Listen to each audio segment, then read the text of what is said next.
in regards to what I was talking to before the break, where it says endorse progressing work to establish an urban panel for the Kapiti Coast District. My concern had been around this has sort of come to the table really for the first time, and should we be doing more work around background as such? But I'll leave it up to council officers to answer that question. Yeah, and I think that's a great question for clarification. So in 2024, one of the actions that we had, 2023, sorry, one of the actions that we had to come back on around this topic was we were asked to investigate the use of an urban panel. And so we have gone away and investigated it. Today, we are bringing it back to the table for the first time to say we had a look at it, and hopefully you've taken this from the paper. We think it's got some legs. We think it's established enough in some other parts of the country that we can learn. To Jace's earlier points of the 2025, let's learn from everyone else's teething pains and land in a good space. We think it's got some legs. We think it would be a really useful lever in our suite of tools to help grow well. And we wanted to hear what you thought about that. And so this recommendation really is saying, guys, we talked to you a bit about what we found. We think this has got legs. We're asking you if you agree. So when it says to progress work to establish it, we're essentially saying, let's have a look at it. Let's see what we do here. We've got more work to do. So we'll be coming back and testing the steps to get there. And we would be coming through this forum as kind of like our, for want of better words, clearinghouse and testing zone to go, what does that look like? That would be coming back. We'd be doing some more work on that, and then we'd be looking to seek some decisions around, actually, let's establish it. What does it look like? How's it funded? All those things come later. So today is really about, guys, do you think it has legs? We think it does. So I'll be clear about that. We do think it's got legs. That's what we're hoping you got out of our paper. And we think we're ready to go. Let's have a look at how we'd set it up. Lovely. No, thank you for that clarity, Chris. It's much appreciated. Rob, you looking to move this? Yes, look, I am looking to move A1 to A3. Yep. On the basis that this is one of the best investigations I've seen. Abus has done a really great job. Fantastic. Do I have a seconder for that motion? Nigel? Okay, Rob, right of introduction. Right. Well, it's not a Nuremberg rally, and it's just a sort of summary. The urban panel concept is, of course, a government protocol and is used by several councils in New Zealand, as has been described. Councils have reported improved urban design quality, streamlined consenting processes, enhanced collaboration with developers, and a happier and healthier and more confident community who feel that they have been heard. The Kapiti panel would comprise of experts such as urban designers, architects, landscapers, and mana whenua and others. Funding could be self-funded through, for example, development contributions. The special character villages off the Kapiti coast are like a string of pearls with longitudinal connections to the northern and southern districts and lateral ones off the mountains to the sea. The Kapiti panel would look at the whole in context picture and then zero in on the intimate living environments, taking into account the scale of the built form, open spaces, view shafts and linkages, i.e. roads, walkways, cycleways and Shelley's horses. The panel has the ability also to work with the planners with regard to the district plan and Plan Change 2, and for instance, look at the national guidelines to make them relevant for the Kapiti area. I thank our staff, especially Mayor Janet, Chris Purvin, Jason Holland, and my councillor colleagues for the mahi in the space over the last 2 years. We've had lots of workshops and discussions over it.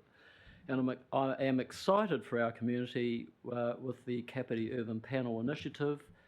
You have all helped it get over this preliminary line. Thank you.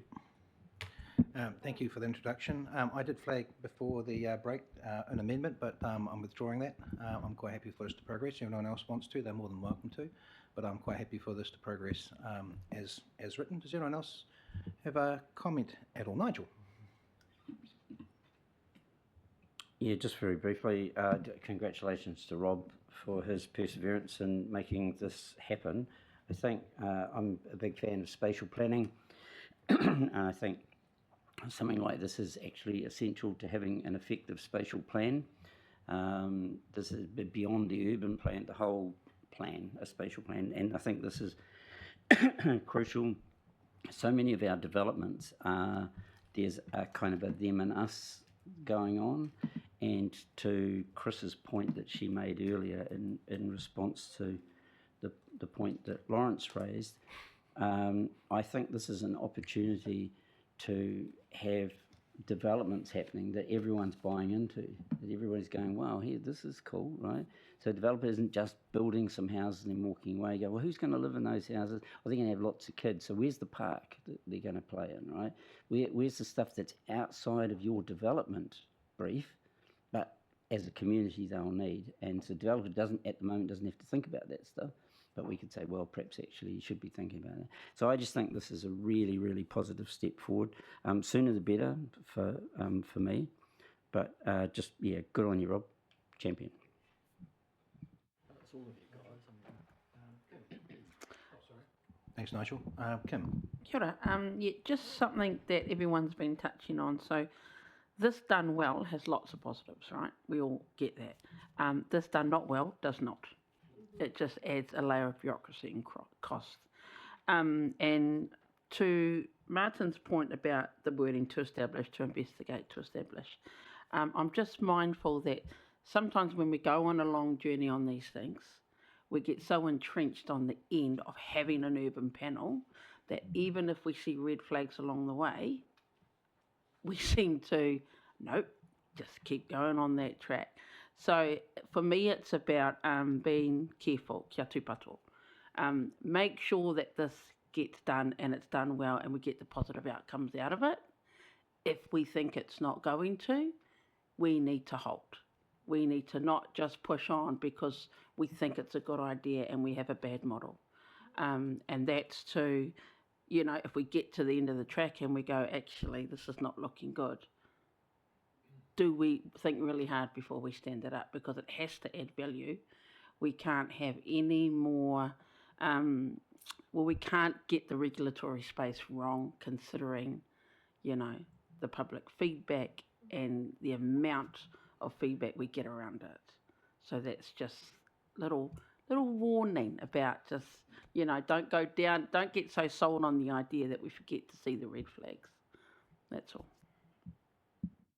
Very prudent advice. Michael? Just a quick contribution here that I'm really pleased that this is going to be advanced, and I'm sure we'll fledge out how this shapes up and how it looks and what parties contribute to the panel or the panels. As they explained, it may have different components to it for different developments. So, and it'd be nice that during this triennium that we set it up so the new council, which is only some months away, will take this on board and it will get legs, and as everybody has said, and hopefully have arms and head as well, so it can think about how it works in with our community. So I'm really pleased to support this, and thanks to everyone who brought it to the stage. Thank you, Michael. Lawrence? Thank you, Mr. Chair. Tautoko that's been said, for me, one of the beautiful things about living in Kapiti is our natural environment, and I guess I want other people to experience that, but I don't want in that process of us growing and developing that we lose what is one of our strengths, and one of the things that makes Kapiti beautiful is our taio, our environment, and so I'm excited about this as being a part of a bigger picture, and the master planning, the structure plans, those kinds of things that we really need to put into place early to protect some of those things that we still currently have, fortunately, that we haven't lost already, is important. And so excited about this particular part of the puzzle beginning to take form for us. So thank you to all involved. Excellent. Who do I and Sophie, either one of you wanting to make a comment at all? Speak up, I can't quite hear you. I can't see whether you wish to or not. And Sorry, nothing from me. Yep, off you go. Oh, was that no? Oh, okay. Yeah, no, that's all cool. Nothing from me. Sorry, Yeah, just wanted nothing to from double me check. also, other than a massive shout out to Rob, to Councillor Cofitt again for his tenacity, but that's already been mentioned, so. Excellent. Well, I'll feed on to that because, yeah, Rob, acknowledging you and your relentless journey to bring this vision of yours to a reality. People put their hand up to get involved in this table for different reasons. A main driver for you has to be to get this to happen. So thank you for the work you've done behind the scenes. I know a lot of time has been put in with regards to working council officers in regards to pushing this mahi through, and it must be great, Rob, to be seeing a vision of something you wanted to see happen and being passionate about happening coming to fruition. I guess from my perspective, because of that, I haven't really put my headspace into this space too much because I knew we'll be getting to the point where we are now, where information will start coming through. And we as councillors, try to be across everything, but you tend to sort of wait until it comes up as the topic and then you read up on it. And I thank you for the links also to those two other reports that are in the report, the government ones as well, which I'll be reading up shortly just to start increasing my knowledge. But I think it hit the nail on the head with regards to how Kapiti's evolved. We've been a group of seaside townships that have just sort of developed. And there hasn't necessarily been a structured plan around how that, so it's sort of just been allowed to happen as it's happened. So I think, and as has been seen by recent community response to developments, that I think our community is really indicating to us that we need to take some proactive steps in this space. And I'm all for front-end planning with regards to making sure that we get great outcomes with minimal fuss as such. And it may take a little while to entrench this in, but I would hope that this will be something that will be with us for a while, and looking forward to the process on how we get there. Taking on point Councillor Wilson's view that this would be good to happen sooner rather than later as such. But like an iceberg, we see the point topping out, but the whole heap of work's been going on beneath that. So well done, Rob. And I'm looking forward to a proactive and strategic approach as we move forward. That's my bit. Right, a response here, Rob? Martin, with all the endorsements from the table, I'll waive that and yeah, thank you. That's fantastic. In that case, I'll put it to the vote. All in favour? Aye. Anyone against? Okay, that is passed unanimously, which is absolutely fantastic. Thank you very much. Thank you very much to council officers as well.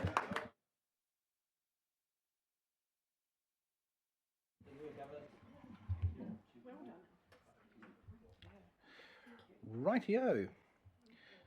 I'm going to move us now to updates with regards to progress update on matters raised.